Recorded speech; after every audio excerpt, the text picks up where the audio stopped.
How's everybody doing? I'm very sorry I can't be with you in person, and well, it's like this. But it's just the way it's going at the moment. So, today is actually where we're starting into the unit. Like, we're past all the intro stuff, and we did a lot with the geography things, the world regions, and tried to hit the world region summaries. And me not being there last time, kind of muffled things up a little. Anyway, messed things up a little bit. Sorry. And I just hope they're at least somewhat beneficial. Thing is we're actually going to be covering a little bit of what was in those packets, or in that packet today as we go into things. Uh, but basically, your homework is going to be chapter 16 in your textbook. Uh, I've already put it up on Canvas. I should be good to go, and the quiz will be ready to go as well afternoon, Friday today. Hopefully, well, if you're watching it today, anyways. But yeah.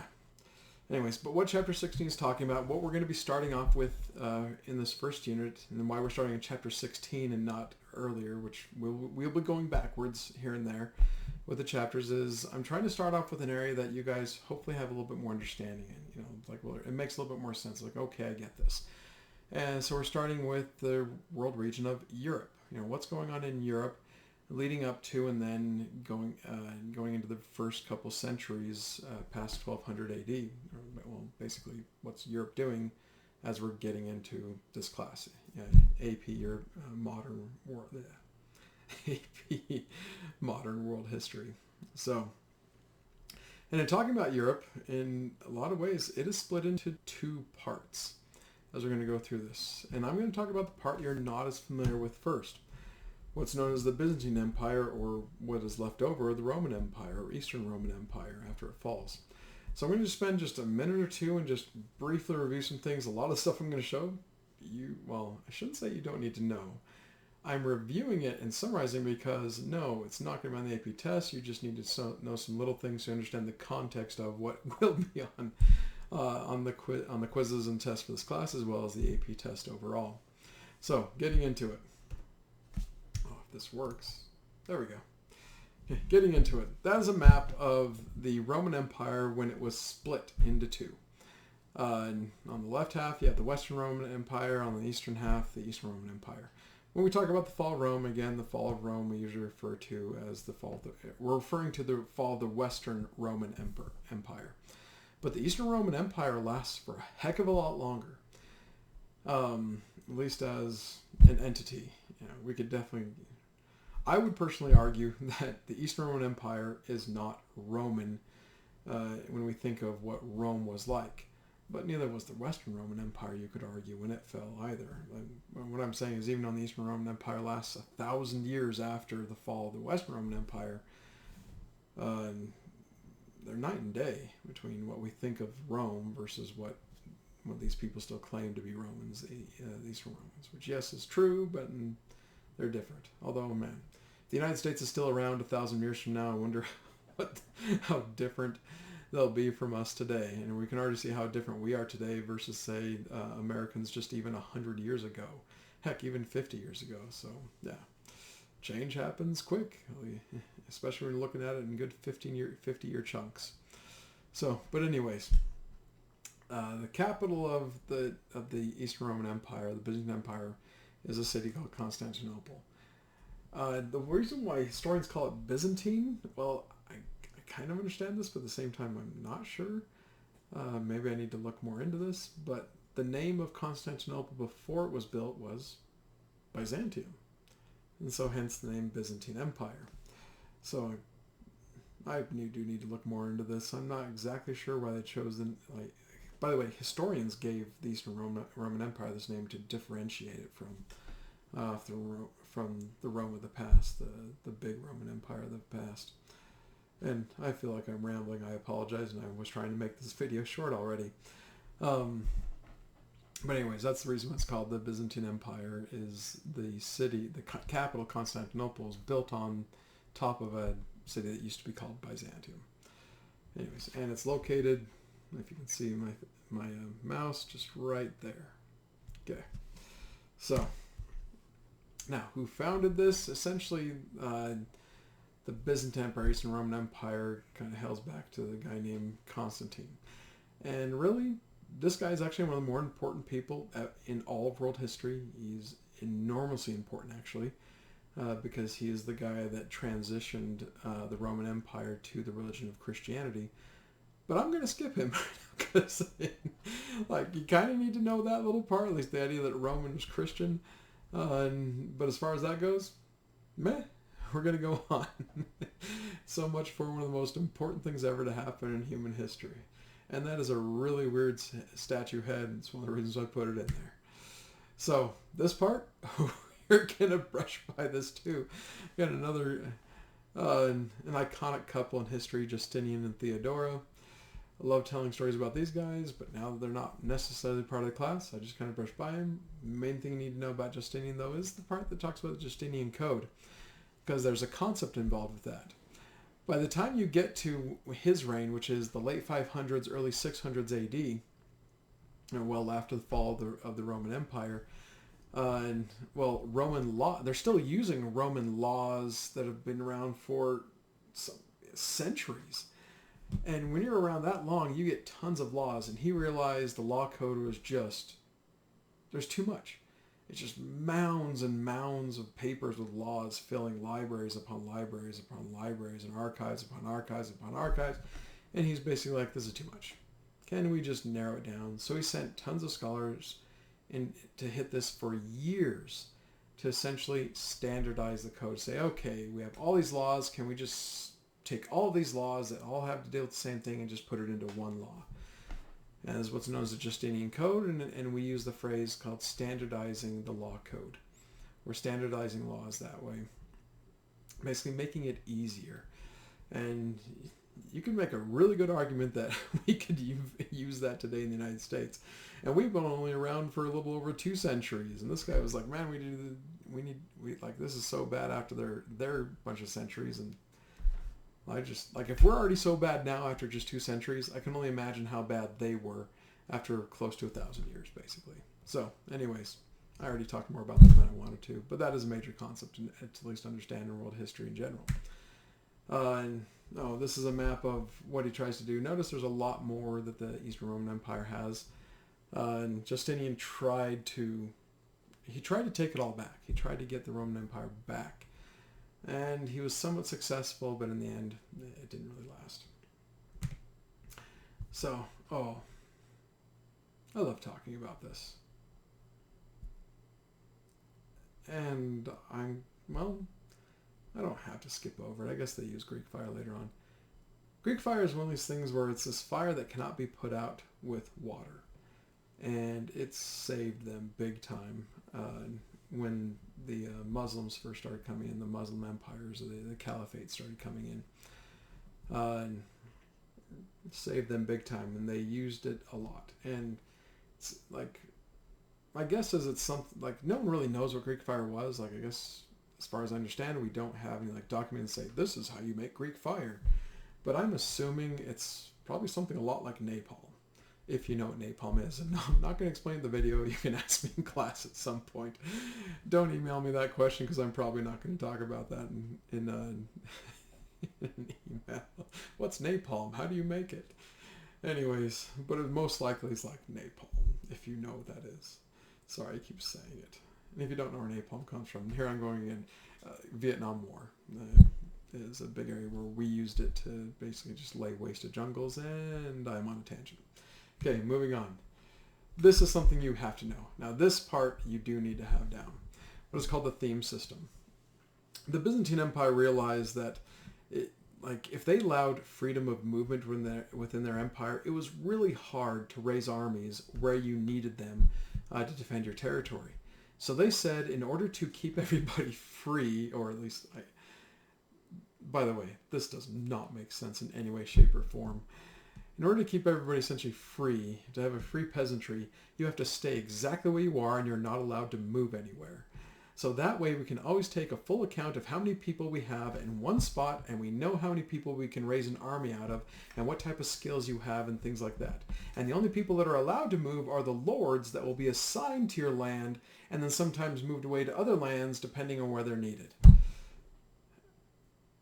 if that did not make sense to you, or if that sound backwards to you, then you would be on the right track. You're actually following along well. That is not a free peasantry. So, but they called this the theme system. And it was effective for what it needed to do, because people were not allowed to just move where they wanted to or have freedom of movement. You know, it's like, I don't want to live here anymore. I want to move. Well, you can't move. Well, dang it. Anyways, sorry. It's kind of late right now for me. And I was, anyways, helping with the family all day, and I have not had the chance to sit down and make a video without lots of screaming in the background. So you're getting me late at night at the moment. So, but anyways, theme system is all about protecting the free peasantry, but essentially what it does is make the peasantry not free. And this is, you could say, the beginnings of what we like to call feudalism in the East. Now, I'm actually going to explain what feudalism is when I bring up the next PowerPoint.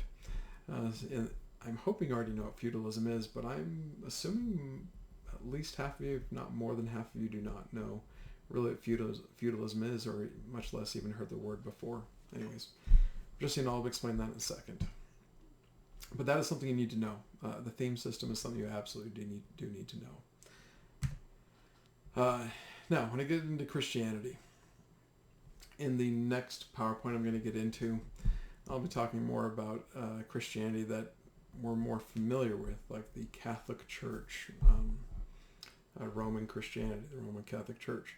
Well, there was Eastern Christianity. And yeah, they were at odds a bit with Western Christianity. Now, the head of Eastern Christianity was both actually the emperor and then his main bishop, a person that they named over time the patriarch. Again, just titles you need to know, kind of like the things to underline and say, okay, this guy's this guy. But that was the center of power of Christianity for that side of Europe, was Constantinople, then the Byzantine Empire. And they had some arguments here and there. I'm not going to get into the iconoclastic controversy. You're going to read about that. It's not that big of a deal, at least as far as the class is concerned, I imagine, as far as the test is concerned. That's the reason why I'm not going to be getting into it, although it is a bit interesting to talk about. So, this is big, and even knowing the date, 1054 AD is, again, before 1200 AD, essentially when our class starts, this is an absolute must-know. And I believe I put this in the packet. If I didn't, then that was not good of me not to put it in there, or maybe I was thinking I was going to be teaching about it here. But Christianity has this just massive split. Now, I talked about there was Eastern Christianity and Western Christianity. Well, yeah, but they still consider themselves at least still the same religion. When you get this huge split to where, well, we're Christian, you're Christian, but we're the right Christians and you're the wrong Christians.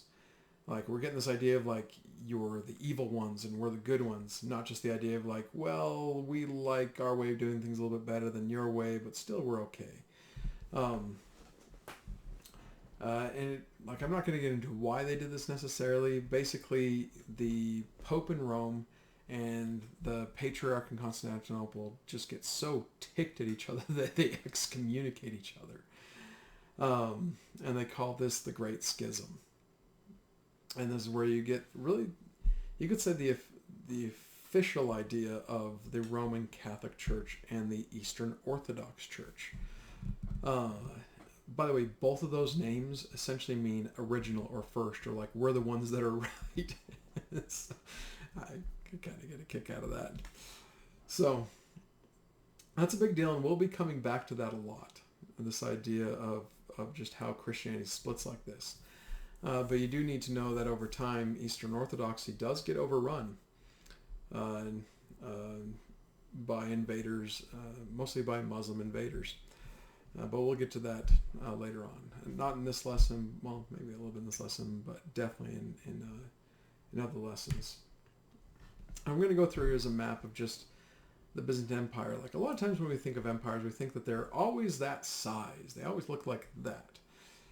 Well, that's the beginning of the Eastern Roman Empire. Like, you know, you're seeing what it is at that time. And by the way, you see the year there, 550 AD or CE. well, it says 550, I say 600. 50 years. We'll go with that. But we'll just go ahead about 400 or 500 years in the future, and they lost a lot of land. Again, almost all the land they lost there was to Muslim invaders. Then they get shrunk down even more. Then they're down even more, and then actually 1453 is when they just get, I guess that's the end. 1453 AD is when they just get, squashed, obliterated. No more empire. When 1453 is when the city of Constantinople falls, and that is a landmark thing to happen in world history. I'll be talking about it a lot more. Remember how much I talked about trade and how big trade was? Well, Constantinople was the biggest trading city in the world. So for it to go down and it to switch hands was a big deal, and it wasn't just something that affected right there. It affected the entire world, and we'll talk about that more when we get there. So, but that is just a brief intro, and I say brief, and that just took me 16 minutes. And the next part's going to be a little bit longer. Sorry. So, you're probably loving the fact that I just said that the next part's going to be taking a little bit longer. So, now we're going to go to the area where you probably understand a little bit more on. The Central and Western European side of things. Medieval Europe and the Middle Ages. I have to apologize up front. This PowerPoint isn't fully finished. I keep forgetting to finish it. Good thing is that the entire purpose of this is at least to give you somewhat of an intro into reading the chapter. So the reading the chapter isn't just like you're all getting all at once. It's like, okay, Mr. Harrison kind of prepped me for this a little bit. So, anyways, in this map, not the greatest map. I need to find a better map. I imagine it was one of those times I just need to find something quick, and I just found this one. But what I'm trying to show here, and what it actually does do a fairly good job of showing, is yes, you have the Byzantine Empire, the Eastern Roman Empire still there, but the western half is just completely kablooey. It's gone. And in its place, you have the rise of a lot of different barbarian kingdoms, or what at least the Romans would call barbarians. All these Germanic invaders. And the big ones like the Ostrogoths, the Franks, and the Visigoths, and the Vandals, again, the Anglo-Saxons and others later. Well, there's just a lot of groups that just claim their territory, essentially. And out of the dust or the collapse of the Western Roman Empire rises all of these Germanic kingdoms that eventually over time will turn into the countries that we're more used to hearing about. Countries like France and Spain and England and Italy. So, anyways, I guess the main point I'm trying to make here is that even though the Roman Empire has fallen and you have all these Germanic tribes setting up new kingdoms, it's not like the empire's ideas have gone away. So you're getting a huge mix of the empire and its peoples with these new invaders coming in that are now just starting this whole mixing process, creating new societies essentially. And this is all around basically 400, 500, 600 AD that this is all going on. Now, one thing that does become fairly universal over time, although it does take a few hundred years, is all of these barbarian tribes convert to Christianity. All of them. Some voluntarily, many voluntarily, some by force, like, well, you will convert or you will die. You get a lot of fights between barbarian tribes. I shouldn't be calling barbarian tribes at this point. Barbarian from the viewpoint of the Romans, I guess, but a lot of fights between these Germanic tribes that have settled in the former Roman Empire territories. This is just talking about a famous conversion of a guy named Clovis of the Franks. In fact, this is something you don't need to know, and for time's sake, I just need to skip over. I apologize. So, again, something you... Actually, no, there's something here that's actually huge you do need to know. The Battle of Tours is a big deal. Yes, it happens way before what we're used to, but something you need to understand is Spain gets overrun in the 700s by the Umayyad Caliphate, a Muslim empire, an Islamic empire. And they attack the Franks as well, which is modern-day France. The Franks defeat them in the Battle of Tours. I don't even know how to say that in French. Battle of Tours? I'm going to say it. If anybody speaks French, you can tell me later. I apologize. Battle of Tours. I'm going to lead a bit with a moronic English pronouncement at the moment. But this is a big deal. The reason why I'm saying this is a big deal even for us is this battle is looked to as the battle that saves European Christianity. You know, the Byzantine Empire was already failing, and I already told you earlier that it does eventually get crushed by Muslim empires. But in this case, Western Christianity is saved by essentially this one battle. Now, there's tons of battles after this, and there's a lot of fights between the Muslim caliphates and kingdoms and empires versus the Christian kingdoms and empires for the next 1,000 years. Well, more than 1,000 years, you could argue. But that's the big one that just kind of stopped the tide of just what seemed the undefeatable Muslim armies. So, I am going to pass by this one. Charlemagne is quite important, but we're not going to go into him. Divide of his empire. Now, this is something we do need to get into. Yes, it's before the timestamp, but it's something that lasts through the timestamp of 1200 AD or CE, going into what we do need to know for our class. And that is, there's this time period of just massive amounts of new invaders. Think about this. I just got done talking about how the Western Roman Empire fell to all these Germanic invaders and they settled. Well, yeah, they settled and things were actually starting to come back together a little bit, and what I just skipped over in the Carolingian dynasty, and then all of a sudden, boom, a bunch more coming in from other areas. Notice, yes, I do talk about the Muslims coming in. Yeah, they have the kind of this new round of like, okay, we're going to hit them now again. Versus the Magyars that come in out of nowhere. A lot of people at the time mistook them for the Huns. And then the Vikings are the more famous ones that we like. We love talking about the Vikings a lot. And when I found that meme, I was dying. So I hope you can read that, but if you can, it says, below the part that says Viking Raiders, it says Masters of Surprise Parties since 793 AD. Anyways, here's a good map. This is a dang good map, just showing all these where these invaders come from. So you see kind of the areas where the Vikings come from and where they go to. Notice they just hit everywhere. There's nowhere that's safe. No, you can see one of the lines get down to Constantinople. Yes, they sacked Constantinople. They just didn't stay there. And the name Russia, that's named after a Viking group called the Viking Rus. Now, that's where the whole term Russia comes from in the first place, is these marauding Vikings that came in and just pillaged everything and then just decided, hey, we're going to stay. The Magyars, you can say, are coming in from Central Asia, just boom, hitting everything. Did Magyars fight the Vikings? Yes, they did. It was a bad time. And then you had the Muslims there. By the way, the Vikings, they hit the Muslims pretty hard. In fact, a lot of those territories that the Muslims were taking over, the Vikings came in and just took them right back. Most notably, but the areas down by Italy, like Sicily and things like that, the Vikings came down and just took it back. And over time, the Vikings actually did also convert to Christianity. Anyways, last thing I want to talk about with the invaders is the Magyars. Notice where they are, that big kind of pinkish purple splotch there. But the country that is called today is Hungary. And the reason why it's called Hungary is because people called the Magyars the Huns, because in a way they were a lot like the Huns. They came from the east like the Huns did. They came as this massive horde. They were horsemen. Yeah, they were a lot like the Huns. And so because of that, they're mistaken that. But if we really wanted to name Hungary the right name, it would actually better be called Magyaria. And by the way, the number one ethnic group in Hungary today are the Magyars. So, anyways, we'll be coming back to that in later chapters and things like that. Just the influence that those people have, that all these invaders have in the areas and where they finally settle. So, now, when the dust settles a little bit, around 1000 CE, I should just be saying CE now because that's the terminology we are using for the class instead of AD.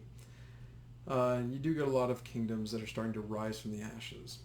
Most notable, France, England, Holy Roman Empire. Yes, there's others, and if anybody here is saying like, well, what about the Swedes? Dang it, they were dang powerful. Well, yes, you're right, and I probably should have put them on here. But we're focusing on France, England, and the Holy Roman Empire. Again, I need a better map. But this is just a map to show you just how, yeah, you know what I'm saying, there's France, England, the whole Roman Empire, and hopefully you can see them on the map. There's a heck of a lot of other kingdoms that are just kind of rising out of the ashes. And so again, you're like, hey, where are the Swedes? Well, there they are. And yes, they get a lot bigger in that. They overwhelm a lot of their neighbors pretty good. But this is where I'm going to be focusing on a lot. In fact, this is the one part I really wanted to get to, and I was going to focus a lot in class if I was with you in class. And that is on what is feudalism. What is basically the social and economic system and political system of the time. What is it? You know, we always hear about this. We always think about something old and medieval, something that we used to be, something we don't ever want to go back to. You know, that's what feudalism is. Well, what is that system we don't want to go back to? Well, that chart off to the right essentially kind of explains it. But if I were to even make it more dumbed down, it's a simple idea of like, hey, I pledge my service to you and will fight for you if you give me something in return, namely land with a bunch of slaves on it called serfs. You know, that would do me pretty dang good. And that's the idea of feudalism. So if you're a king, you're doling out land, what are called fiefs, to a bunch of nobles and knights, basically what are called lesser nobility. And if people accept them and they say, okay, if you give me that land, I'll pledge you my loyalty, then they become, if you're the king, those people become your vassals and you're their lord. And they pledge to fight for you. If that seems like a very kind of a weak form of doing things, well, then you'd be right. And, you know, would anybody not answer the call? Well, yeah, that could happen. Could you be betrayed? Could you say, oh, loyalty to multiple different lords? Well, yes. And what if your lords go to war with each other? Well, you might be in a little bit of trouble. I won't go too much into it, but hopefully when I'm back in class next week, we're going to be doing a simulation in class based off of this to hopefully help teach you a little bit better. But hopefully what I told you right now is just gives you the simple idea of what it was like. And just so you know, it's about 20%, like 15-20% of the population are these lords and these vassals against these people, like doling out the land and these people taking that land in return for their fealty or their pledge of loyalty. And then everybody else are what are called either peasants, which essentially are people who are free. They're not slaves, but then again, they're still looked really down upon. And that's the reason why the term peasant is considered a put down today. Like you're just kind of this ignorant person that just isn't worth much. But if you're a peasant, at least you're better than a serf. Serfs are people who are literally slaves to the land. You weren't a slave to your lord, but you were a slave to the land that your lord had. And the reason why I'm making this distinction of how you're I notice how I say serfs are considered the free peasant class. I mean, I love this term. It's the same thing the Byzantines did. You're free peasants who are tied to the land. You can't leave. Anyways, sorry. I hope this isn't getting confusing. But what I was explaining earlier is like, if I'm a serf and I'm in Lehigh, the fiefdom of Lehigh, and let's say I can't even think of a name. I'm just I don't know. I am just like, I'm trying to make up a name right now and I can't. Mr. Whoever over there is the lord of this land, but then Mr. Whoever decides to move to another piece of land, and then he gives the land that I'm on, he gives Lehigh to someone else, then all of a sudden that someone else is my lord. I mean, you're probably wishing I would have written a script on this earlier and just been able to get through this a lot quicker and easier. Again, I apologize. That was a terrible way to explain that. But I hope I explained that all right. If you're a serf, your life sucks. Maybe because you're just tied to the land. At least if you try to escape, they don't kill you because you're too valuable. They'll just beat you up pretty good to send a message out to everybody else. You don't do that. So rarely ever do you kill serfs because they're just too valuable. Anyways, this started up what's called the manor systems. And the manor system is the idea that you would have the lord of the land over an area with a bunch of serfs, and the farming that went on, and just whatever the economics of the area was, and all life revolved around the manor. And the manor was the manor house. Like you could have the castle there. You usually have a church there, and maybe a few other buildings, the blacksmith, and that was about it. So, spread of Christianity. I don't need to go over this really in your guys' minds. You just need to know that everybody's Christian in Europe by the time we're getting into things for AP Modern World History, except for Spain, but we'll talk about that. Then I hope you know who the Pope is. And again, this is more talking about what I talked about earlier when you had the Great Schism. But you do need to know the Pope is the leader of Western Christianity. That's the part I forgot to finish. Monasticism. No, I'm not going to go into that right now. I'll let you read about it in the book. Sorry. In fact, I'm wondering if I'm going a little bit too far at this moment. Well, just know a lot of other regional states start rising up, kind of claiming their own and starting to just establish some more permanent borders, I guess you could say. So if you look at this map, you see a lot of borders there that in many ways are still a lot of the borders we see today in Europe. Not all of them, of course, but you do see a lot of those borders starting to creep up. And Holy Roman Empire and how it's basically gotten larger and shrunk over time. Again, I'm going to skip all this mainly because this is more AP European history at this point than what you need to know.